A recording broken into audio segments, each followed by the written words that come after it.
You wake to the sound of the wind. Not a scream, not a crack of thunder, just the wind slipping through splintered timbers and frost-bitten gaps in the palisade wall. It hisses softly, like someone whispering your name from a great distance. You don't move at first, just lie there, wrapped in the stiffness of sleep and fear, eyes half open in the pitch dark. It's still night, but not for much longer. Somewhere beyond the stockade, a wolf howls, or maybe it's just a dog gone half wild. You've heard both before and can't always tell the difference. Your hand finds the wooden edge of your bedding, if you can call a patch of straw and a broken crate bedding. Cold sweat clings to your chest despite the chill. Your breath makes small clouds in the air. You sit up. The space around you is silent, except for the soft rustle of another sleeper nearby. Jeremiah, maybe, or Thomas. They have stopped speaking much these past few days. Everyone has. The year is 1610, and you are inside what's left of Jamestown. There are only 60 of you now. Last winter, there were 300. They called it the starving time, as if hunger were a season all its own. Outside, dawn waits, like a stranger at the gate, unsure if it should come in. You close your eyes just for a moment longer, listening to your own heartbeat, steady but slow, and wonder, not for the first time, if today will be the day you die. When morning comes, it comes gray.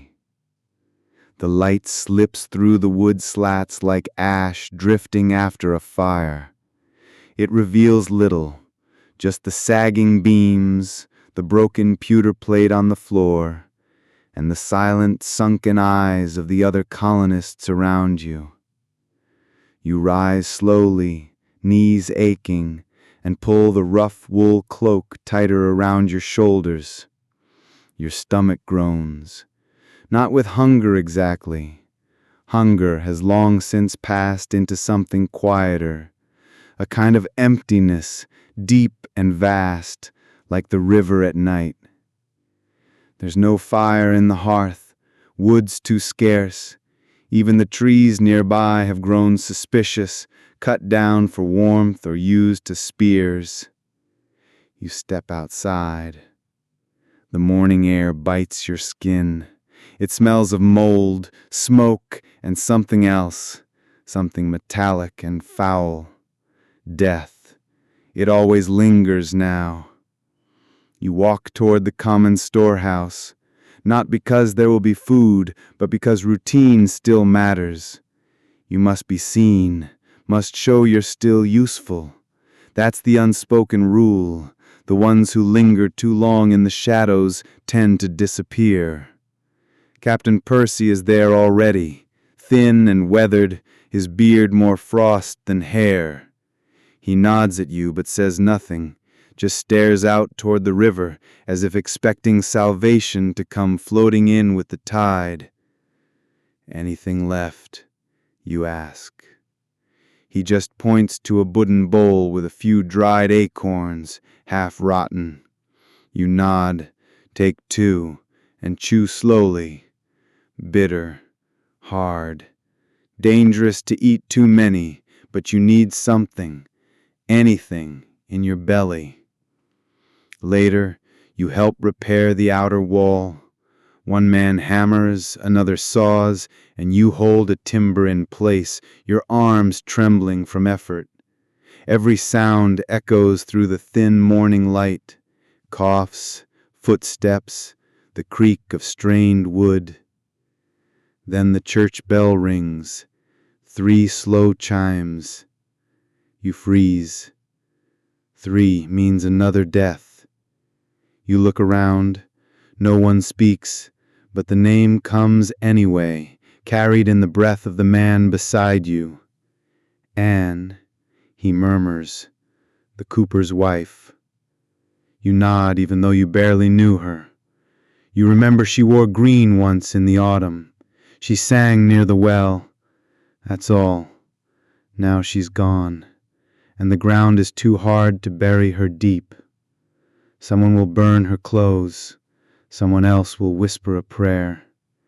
And then there will be one less mouth to feed. You help carry Anne's body, not because you knew her well, but because that's what you do when someone dies now. Everyone must help. There aren't enough hands to spare the task to friends alone. The others lift her gently, wrapped in linen that used to be sailcloth. She was light, too light, and the cloth bends in the middle like it's barely holding a child. The ground outside the wall is frozen, but someone had already started digging yesterday, expecting this. They always expect it now. There are no real funerals anymore, just brief silences and the dull rhythm of shovels meeting earth. The preacher, if he's awake, mutters a verse, something from Psalms, maybe. You don't remember the words. You just watch the sky, gray and indifferent, and hold your breath every time the wind changes and the smell of decay reaches your nose. When it's done, you notice something small near the grave, a red ribbon caught in the thorns. She used to wear it in her hair. You don't pick it up. There's a sickness going around again. Not the kind that makes you cough or bleed. No, this one is quieter. It begins with the eyes, sunken, blank, and then a kind of slowness, like the body is forgetting how to move. People stop eating, even when there's food. They stop speaking, even when spoken to. And then one morning, they simply don't rise. It doesn't have a name, at least not one that's been spoken aloud, but it's spreading. You see it in the way Thomas no longer hums when he sharpens his blade, in how the children, what few are left, don't play anymore, just sit near their mothers, small and still. And sometimes you feel it creeping into you, too. You shake it off and keep walking. Back inside the fort, you're given a pask to fetch water from the stream. You nod and take the bucket. It's not far, just past the second fence line, where the woods lean in close and dark. But it's dangerous. The Powhatan are out there. You've seen their eyes in the trees, bright, watchful, not always hostile, but not friendly either. You don't blame them. You wouldn't welcome strangers either if they came to your land, tore down your forests, and built high wooden walls. Still, you step carefully. The bucket creaks in your hand. Your boots crunch on frost-hardened leaves.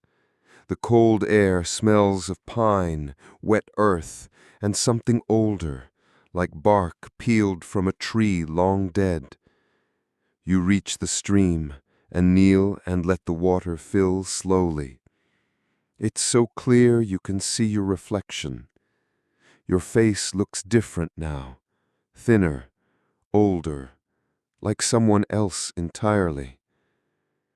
Something cracks in the woods. You freeze. Not far. A twig maybe, a footstep. Your heart stutters in your chest. But when you turn, there's nothing there, just trees and mist. Still, you do not linger. You carry the water back, not spilling a drop. When you return, the fort feels different, quieter, heavier. as if something unseen has slipped in behind you and made itself at home. By midday, your hands are blistered. You've been helping repair the fencing again, hammering, sawing, binding logs together with ropes that fray too easily. The winter winds have knocked down part of the north wall, and that's where you work now. You're back to the forest. It's not just a fence, it's your only protection. Everyone knows the raids can come without warning. Sometimes it's a few arrows, sometimes a fire in the night, other times silence, a different kind of fear. The captain reminds you to keep watch between strikes of the mallet. You nod, you always nod, but your eyes are heavy. Your arms feel like lead. You glance across the compound. In the corner, a young woman named Eliza sits on an overturned barrel, sewing a patch into a man's torn coat. Her fingers are red from cold and blood, pricked again and again by the needle. She doesn't look up when you pass. She rarely does. But once, a week ago, she smiled at you. Just once. You think about that smile too often. And then, the smell of smoke hits you. Not cooking smoke. There's no food, but something sharper, fouler. Charred leather. You turn to see one of the boys burning a dead man's boots, trying to soften the leather. They say you can eat it if you boil it long enough. Add salt if you have it. But the smell, it coats your throat, makes your stomach twist. You turn away. Fishing nets have been broken for weeks now. The river gave up its fish in December, and the ice never quite lets go. Still, the men try. Down at the dock, you see two of them hacking at a hole in the ice, casting a weighted net, hauling it back again and again. Empty. You help repair a broken canoe beside them. The wood is warped, split along the bottom. You use pitch and fiber, sealing the cracks as best you can. The canoe belonged to Samuel, who died 2 weeks ago. No one knows if it floats anymore. You push it gently into the shallows.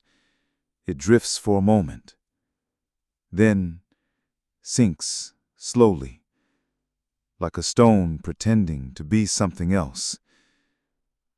You say nothing, just drag it back. Around the fire that night, someone tells a story. A true one, or close enough. A tale of a man who ate his shoes and lived to see the spring. The others nod. They've heard it before, but they let him speak anyway. You sit there quiet, watching the flames. They don't give off much heat anymore. The wood is wet, the coals tired. Still, it's something. The night creeps in around you, long shadows, creaking boards, the soft snore of someone finally asleep. And somewhere in the dark, a single voice singing. Soft, female, a lullaby. Not in English. The language is older, smoother like water over stones. You know it's one of the women from the Algonquin tribes, taken last year in a skirmish, then baptized and brought here to serve. She sings anyway. A memory, maybe. A prayer. You listen, eyes closed. And for a moment you forget how thin your blanket is. You see her in the garden that isn't a garden anymore. Once it was meant for herbs, rosemary, thyme, even cabbages. Someone carved neat rows in the black soil, optimistic, organized. But little grew. The frost came early. The worms came late, and now the garden lies stripped and silent, like an old page torn from a book. But she's there, kneeling in the brittle weeds, her shawl pulled tight across her shoulders, her dark hair braided back with a strip of faded linen. Her name is Wanchese now, but it wasn't always. They gave her that name when they baptized her, when they brought her inside the walls and told her she was one of them now. But you know when she sings, softly, when no one is watching, her songs are still in the old tongue. You don't know what they mean. Today she is weaving a doll from dried corn husks. It has no face, just the gentle shape of a head, arms crossed over a small body, bound with careful knots. You stop a few paces away. She doesn't look at you. Why no face? You ask, softly. Her hands pause, for a breath. Then she resumes the weaving. No spirit to call it, she says. Her voice is quiet, dry as cracked earth. If you give it a face, it can watch you, follow you in dreams. You don't know if she's warning you or protecting you. You sit beside her. The ground is cold, but you ignore it. You watch her work, the steady rhythm of her fingers, the soft rustle of dry husk. She doesn't smile, but she doesn't move away either. You glance at her hands. There are old scars along her knuckles, the kind left by rope and firewood and years of doing what you must. You wonder what she sees when she looks at this place, the palisade, the torn flags, the tired men, the bones buried shallow and still not quite hidden by snow. You wonder why she stays. Then you notice, beside her, buried under a basket of dry moss, another doll, smaller, one with tiny wrapped arms and no legs yet, a child's doll. Your throat tightens. You say nothing. But when she stands to go, she leaves the larger doll behind. You wait until she's gone, then pick it up. It smells like old smoke and pine. You tuck it into your coat. You're not sure why, but it feels wrong to leave it alone. That afternoon, the river is restless. The ice has begun to break into long silver cracks that groan when the wind passes. You are near the water, mending one of the traps, something for crabs, though even they are scarce now. And then you see it. A canoe. Low in the water. Slow. Painted red along the sides, black at the bow. One man paddles.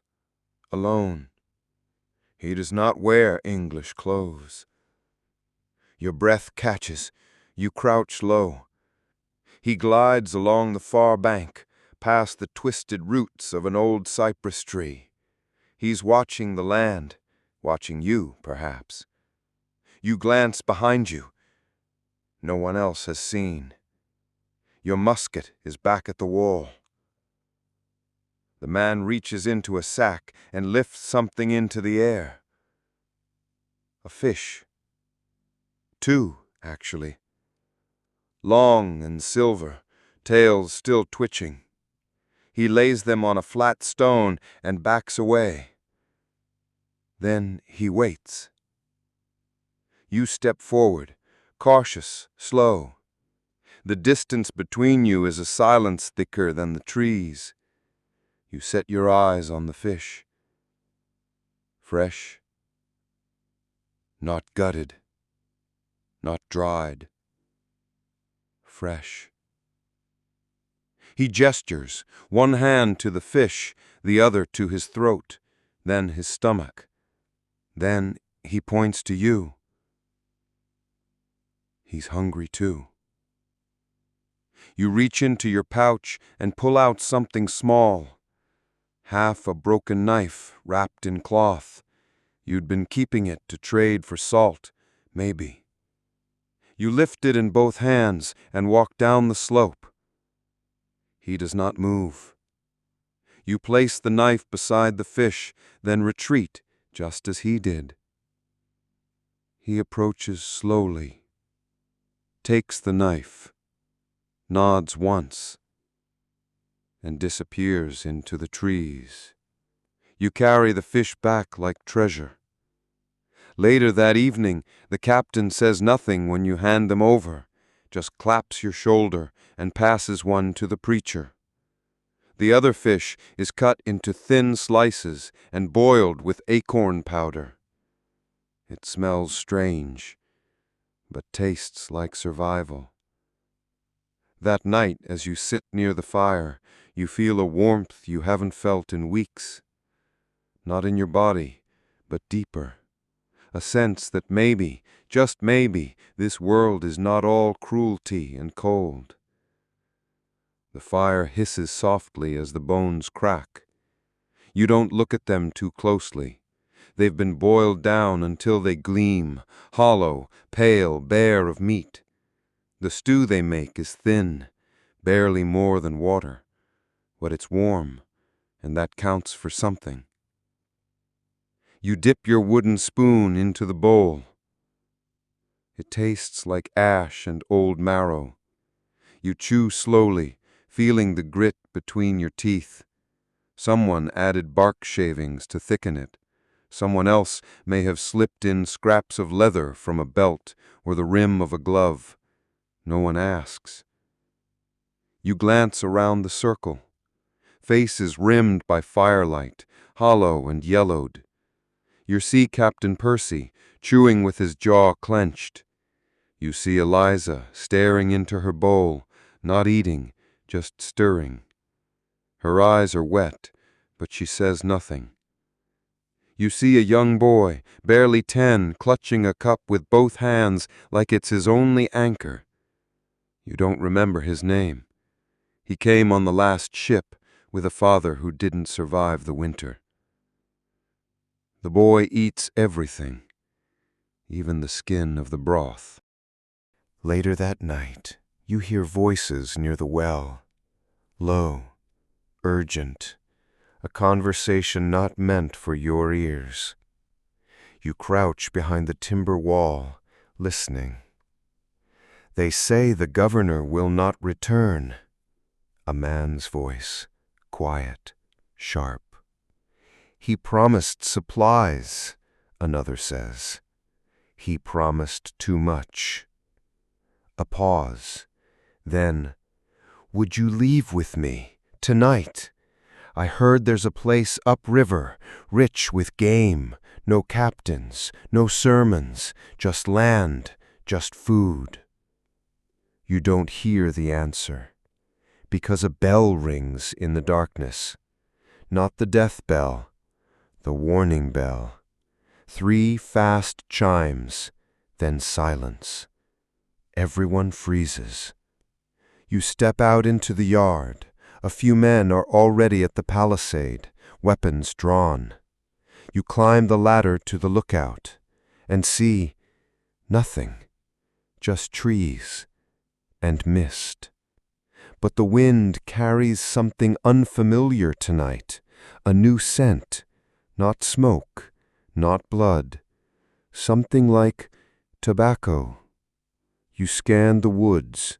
There's movement, a flicker of red, then a low whistle, bird-like, repeating.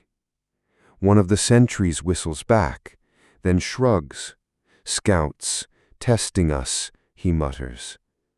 You don't know if he's right, but you stay awake the rest of the night anyway. Sleep does not come easily anymore. When it does, it comes in pieces, a moment of warmth, a flicker of a dream. Then your body jerks awake, eyes scanning the dark, unsure of what woke you, fear or memory. Tonight, you lie wrapped in a tattered wool blanket on the church floor. The wooden beams above are split with frost. A rat scurries across the edge of the altar. You try not to move. Someone is humming nearby. Soft, barely a sound, but enough to keep you awake. You turn and see Wen Chis in the shadows, rocking slowly, arms wrapped around her knees. Her lips are moving. You hear the same melody as before, low, ancient, sad. The language is foreign, but the grief inside it is not. You whisper, "What does it mean?" She doesn't stop singing, but after a pause she answers, "Bring them home, though they walked far, though they sleep under strange stars, bring them home." You feel something twist inside you, a longing for home, for someone to mourn you should you vanish into the woods or the river, for someone to remember the shape of your hands or the way you used to laugh before winter stole that part of you. You close your eyes, but the peace doesn't last. Just before dawn, you're shaken awake by Jeremiah. "There's a man at the gates," he says, breath sharp. He's not right." You rise, grab your coat, follow him out into the bitter air. The man at the gate is barefoot. His clothes are shredded. His hands are black with frostbite. His lips move, but no words come out. He's one of yours. He left the fort 3 days ago, claimed he'd hunt deer. No one expected him back. You open the gate. He collapses in your arms. There's blood in his hair. But he presses something into your hand before he loses consciousness. A feather. Bright red. Long. Not from any bird you know. The doctor takes the man. The feather stays with you. You don't know why, but something about it feels important. The sun breaks the fog, not with warmth, but with clarity. The clouds have split open just enough to cast pale gold across the river.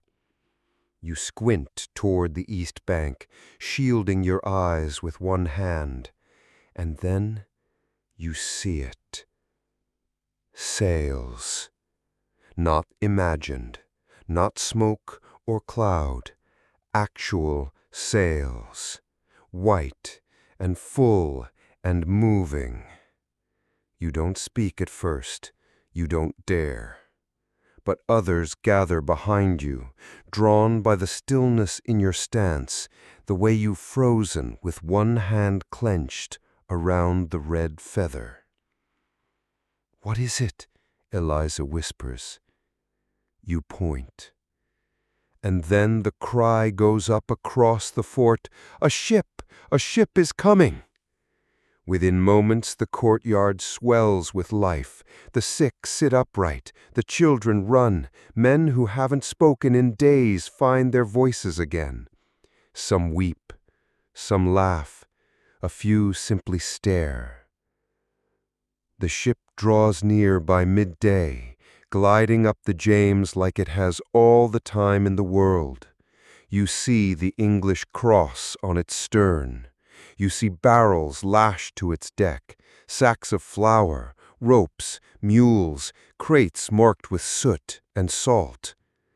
A second ship follows, and then a third. Relief. Too late for some. but not for you. They dock just past the old pier. The new governor steps off first, Sir Thomas Gates, his boots polished, his hat straight. He takes one look at the fort and grows pale. He smells the rot, sees the sunken faces, watches a man try to barter his boots for bread. He orders supplies brought ashore immediately. Your hand at a piece of hardtack, dry, salty, miraculous. You chew it like it's a dream. You're alive. You've made it through the starving time. But not everything feels like a victory. Some refuse to eat, not from pride, but from something else, a grief that lingers too deep to lift. One chase will not leave her corner. She stares at the river, holding the faceless doll to her chest, and when you offer her food, she simply shakes her head. No song will bring them back. You sit beside her anyway. You eat quietly, knowing she might not. You offer the red feather. She does not take it, but she lays her hand over yours. It is enough. Later, as the new arrivals rebuild the fort, they unearth something shallow beneath the garden soil. A bone, then another, then a child's shoe. They stop digging. You look away. In the years to come, they will speak of Jamestown as a place of courage, of beginnings, of a nation built from nothing.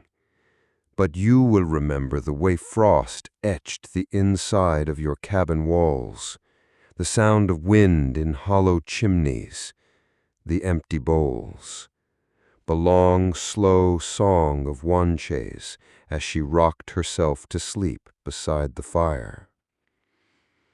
You'll remember the red feather and the quiet trades made on riverbanks where no words were exchanged, only life passed from hand to hand. You will return to England someday.